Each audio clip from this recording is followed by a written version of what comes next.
warahmatullahi wabarakatuh. Waalaikumsalam. Alhamdulillahirabbil alamin. Assalatu ala nabi Muhammad sallallahu alaihi wasallam. Amma ba'du. Yang terhormat, ini asatid narasumber, asatid panitia, asatidah zakin sekalian yang berbahagia, juga para peserta yang terhormat. Alhamdulillah pada kesempatan kali ini kita dapat melangsungkan sharing session bersama keluarga Zakrin, baik putra maupun putri. Sebagai informasi dan menurut informasi yang saya terima ini Bapak Ibu semuanya, acara ini awalnya merupakan ide dan inisiasi dari beberapa asatidah Zakrin, khususnya yang berkiprah sebagai akademisi begitu. Seperti para narasumber juga moderator kita pada kesempatan ini. Singkat cerita sampai akhirnya dapat terlaksanalah acara kolaborasi ini dengan harapan semoga Zakrin meskipun di masa pandemi tetap bisa menebar manfaatnya. Syukur-syukur nantinya kegiatan-kegiatan yang produktif bisa terus berlanjut baik dalam tulisan, webinar, dan sebagainya. Asatidah sekalian, memasuki acara pertama yaitu pembukaan. Mari kita buka bersama-sama dengan membaca Al-Basmalah. Bismillahirrahmanirrahim. Acara berikutnya mendengarkan dan menyaksikan video Hino Oh Pondokku. Kepada yang bertugas disilahkan.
Baiklah, memasuki kepada para peserta dimohon untuk menghidupkan video mood-nya Dan dimohon kepada yang bertugas untuk mengambil foto.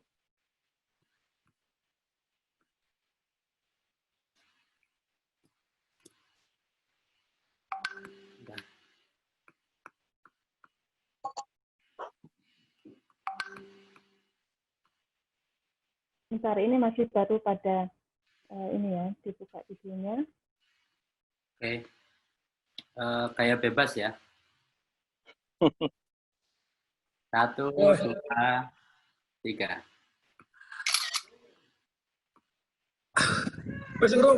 Satu lagi. 1, 2, 3. Oke. Baik, Pak.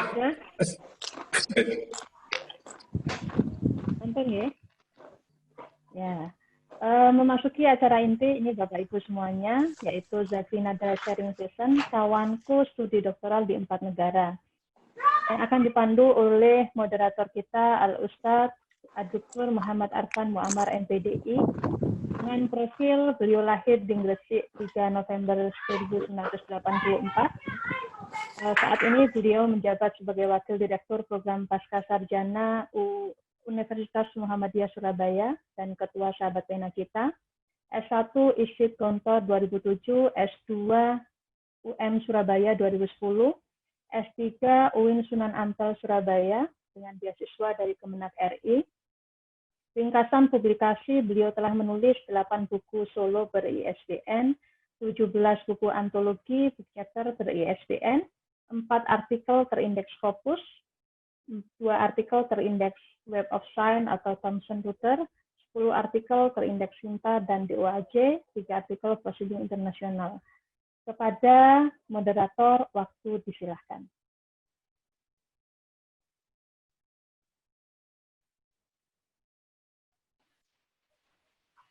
Assalamualaikum warahmatullahi wabarakatuh.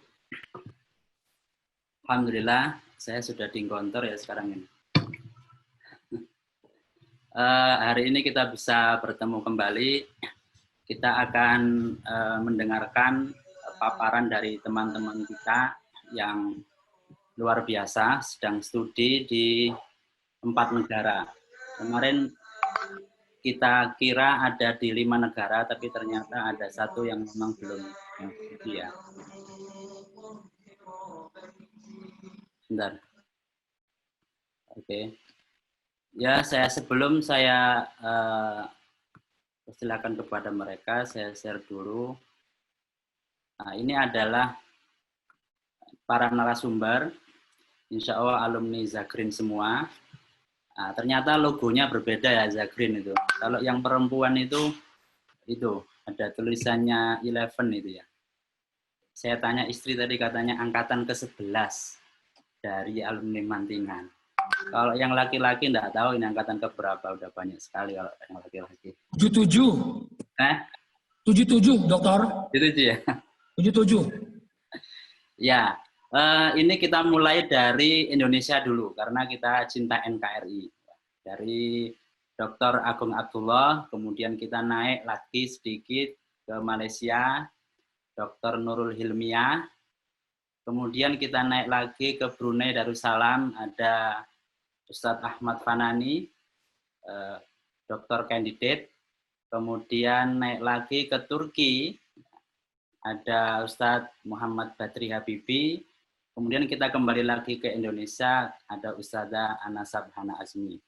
Jadi siang ini kita berkeliling ke 4 negara ya. Jadi para narasumber kemarin sudah saya request untuk misalkan kalau katanya Ustadz Habibi mau di depannya ini Istanbul atau nanti ke bawah suasana ke sana. Tapi sebelum itu saya bacakan kurikulum vitae masing-masing.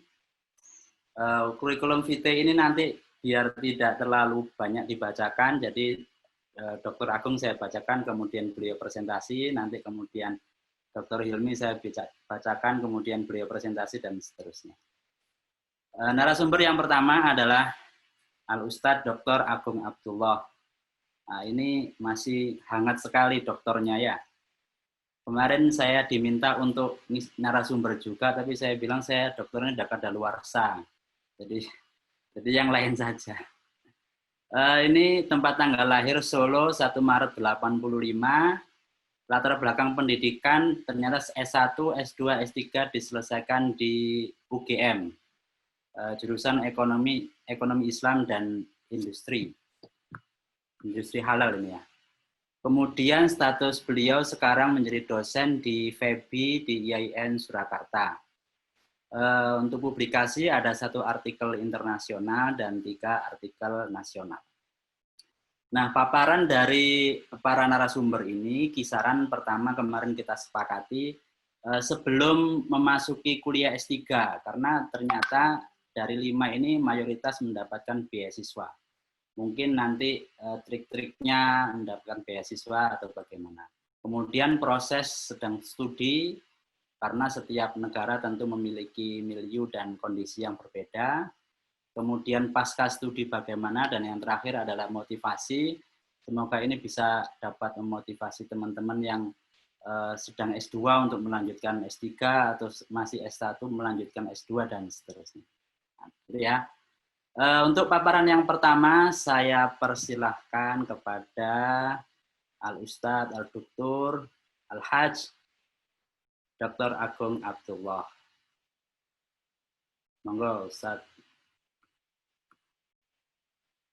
Assalamualaikum.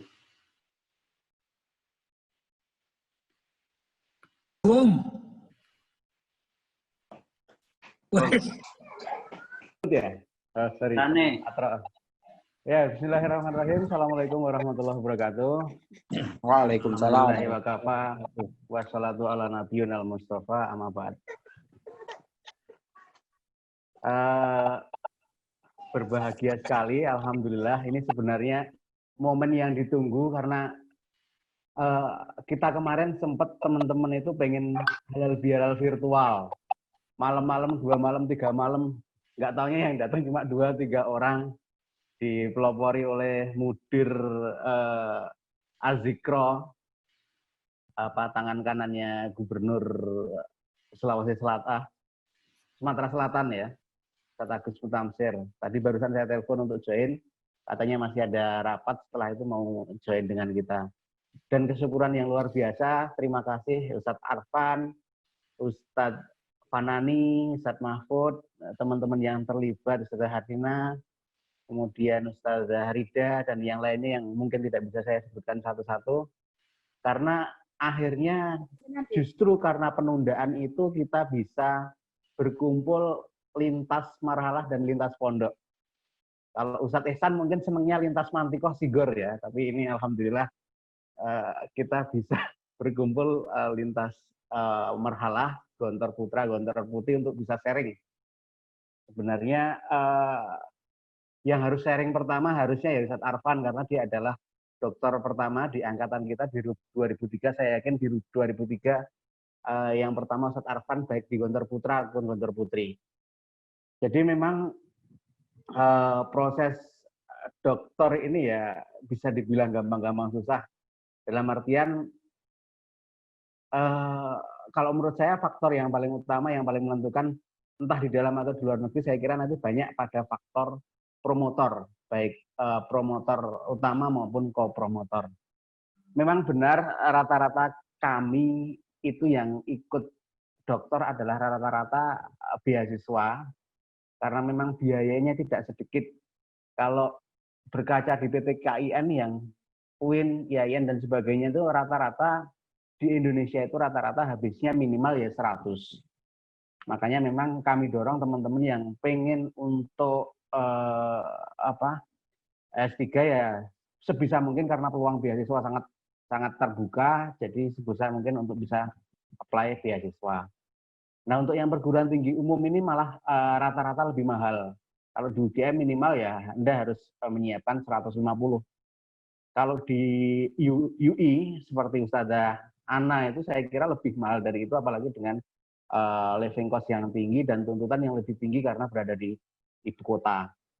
Kalau di Jogja mungkin makan nasi kucing cukup, kalau di Jakarta mungkin harus konro dan sebagainya. Ustadz Ihsan lebih tahu, apalagi kalau level makanannya seperti Ustadz Adi Sulahuddin, wah beda lagi. Itu pasti lebih tinggi. Jadi sedikit sharing saja, memang rata-rata minimal dokter itu kalau di Indonesia rata-rata 3 tahun. Cuma kita rata-rata tidak bisa dapat itu 3 tahun terlebih karena memang sekarang ada syarat semua lulusan yang akan lulus dokter harus menulis dalam bentuk publikasi ilmiah internasional. Dan itu prosesnya juga sangat lama, mulai kita penelitian, kemudian nulis, kemudian nanti submit, kemudian kapan direview, kapan dikembalikan, di-reject atau diterima, kemudian diterbitkannya kapan, itu juga menjadi proses yang sangat menguras waktu ya. Kebetulan selama proses itu saya mendapatkan teman-teman yang sangat baik. Dan itu teman-teman Zagrin. Jadi tempat sharing yang utama saya adalah Ustadz Fanani. Jadi kita luntang-luntung bareng. Kadang saya harus ketemu beliau di sela-sela ngajar di Ponorogo, dari Malang atau bahkan kadang dari Magelang, ngajar di Magelang, berangkat dari Malang ke Magelang, kemudian Magelang ke Ponorogo, kita bertemu di Ponorogo atau di Solo. Itu kita perlu betul-betul teman yang selalu mensupport kita, request kita. Dan itu terima kasih sekali lagi Ustadz Fanani. Iya, kita selalu hadir untuk bisa saling mensupport sama-sama. Ketika beliau juga waktu itu pengen apply untuk Brunei, kita juga. Itulah saya kira teman-teman bisa sharing itu dengan teman yang menurut antum. Kalau saya Sigor Tulen ya, jadi mungkin dapat teman klik itu ya dari Sigor. Maksudnya karena waktu SMP SMA itu betul-betul mendapatkan apa itu ya, temennya nggak banyak, nggak sebanyak yang di luar begitu ya. Jadi itulah akhirnya. Dan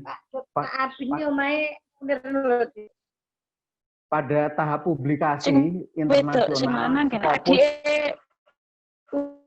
saya juga dibantu oleh teman kita Marala Zagrin juga. Itu dia punya jaringan untuk Scopus itu Ustadzah Yani ya, Siti Nurbayani. Saya dibantu untuk itu. Jadi memang big thanks, betul-betul terima kasih. Openin iwak grame kok biasanya itu. Wah, Pak Abin Rais sih. Wah, masih Abin sampai sini.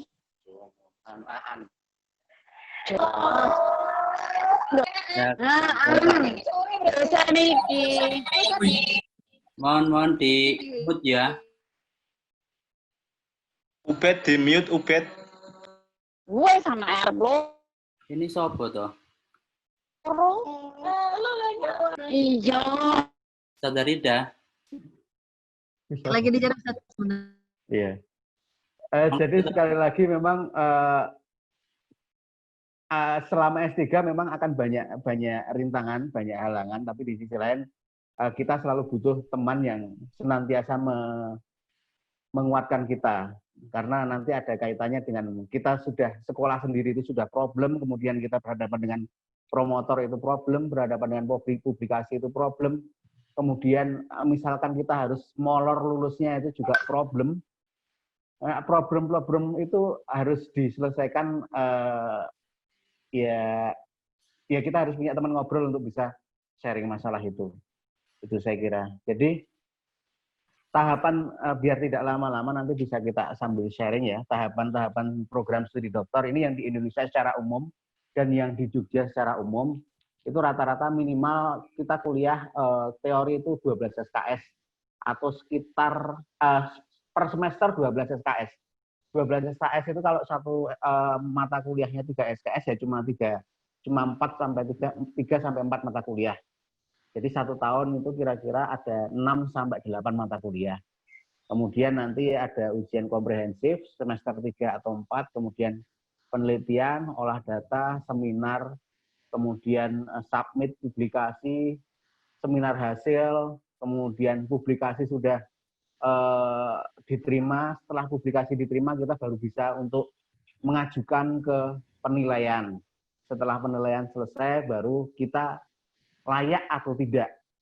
Nah, setelah itu baru ujian tertutup. Ada tahapan yang memang menurut saya pada posisi masuk ibu kaumun inda kaumin fawaidun ya. Jadi pada posisi ini kemarin saya hanya ujian tertutup, itu pun online, tapi setelah semua tahapan itu bisa terlalui dengan alhamdulillah dengan baik. Ujian tertutup ini sebagai pengganti ujian terbuka, karena rata-rata kalau ujian terbuka itu setelah itu hanya sebagai selebrasi. Ibarat orang nikah, walimahnya yaitu di ujian terbuka. Tapi begitu selesai ujian tertutup sudah tidak ada ujian terbuka, jadi tinggal menunggu yudisium atau wisuda, jadi seperti yang lainnya. Kebetulan kemarin saya di-invite di grup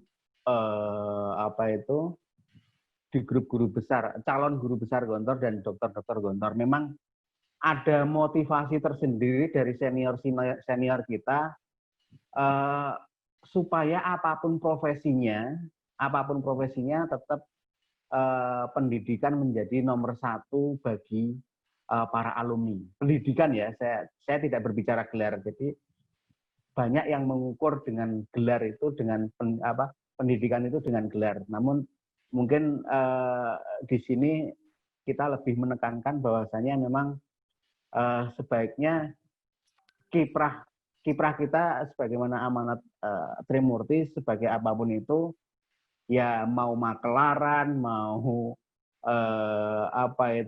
palu gada, mau gua ada, mau jualan apapun itu, kalau bisa tetap bisa jadi pendidik, apapun itu profesinya. Saya kira tidak berbanyak-banyak karena ini sudah hampir 1:30, nanti kita sambil sharing saja. Harapannya semoga teman-teman berikutnya ini yang sedang proses juga dimudahkan Allah, kemudian yang lainnya bisa tetap berkontribusi pada bidangnya masing-masing. Kita bisa tetap saling sharing, kita tetap bisa saling support, dan kita tetap bisa saling memajukan satu sama lain. Nah, itulah mungkin yang kita harapkan, ada yang maju di bidang ini, ada yang maju di bidang ini, dan semuanya bisa saling support satu sama lain. Tidak semuanya harus jadi dokter, tidak. Tapi selain itu jadi pengusaha, jadi bankir, dan sebagainya. Dokter itu hanya warna dari marhalah kita. Nanti kalau ada yang ditanya, marhalahnya sudah ada yang berapa profesor, berapa dokter, itu adalah masa dari sekian ratus alumni 623, yang 623 karena 6 2003. Entah itu marhalah 11 atau marhalah 77, insya Allah kita 623 semuanya, insya Allah ada yang berdiri pada profesi-profesi itu. Dan kalau memang profesinya akademisi, ya mohon doanya yang di akademisi ini bisa pada posisi top karir, katakanlah menjadi guru besar, profesor, dan sebagainya.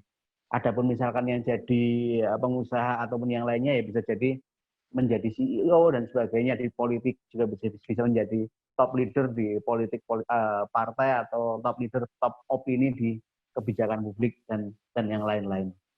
Saya kira itu yang dapat kami sampaikan. Semoga bisa sharing dengan yang lain ya. Ini ada Ustadz Soleh Ansori, nanti kalau mau S3 di NUS ya, National University of Singapore, mungkin beliau juga bisa masih gambaran termasuk scholarship-nya bagaimana itu saya kira bisa lebih menarik lagi. Dan sekali lagi ini perjumpaan yang tertunda, pertemuan yang tertunda, harusnya halal bihalal online, tapi sekarang malah lebih bisa untuk mengakomodir semua. Terima kasih. Assalamualaikum warahmatullahi wabarakatuh. Waalaikumsalam warahmatullahi wabarakatuh. Ya, terima kasih kepada Ustadz Dr. Agung Abdullah. Tadi sudah dipaparkan sedikit terkait biaya, hampir sekitar 100 juta ya kalau di UGM. Kemudian memang untuk bisa selesai harus ada teman ngobrol, khususnya yang terkait dengan bidangnya, karena Ustadz Fanani dengan Ustadz Agung kan terkait dengan ekonomi Islam, saya rasa juga bisa saling sharing. Kebetulan Ustadz Agung juga sering japri saya, tapi saya nggak bisa ngasih masukan ya, ekonomi Islam ya kadang saya nggak bisa jawab juga. Kemudian publikasi internasional, karena memang akhir-akhir ini Ristek kalau dulu itu menarget publikasi internasional Scopus. Jadi dulu Indonesia itu ranking 5 ya, sekarang alhamdulillah sudah ranking 2 di Asia untuk publikasi internasional. Setelah ini kita beranjak ke Malaysia.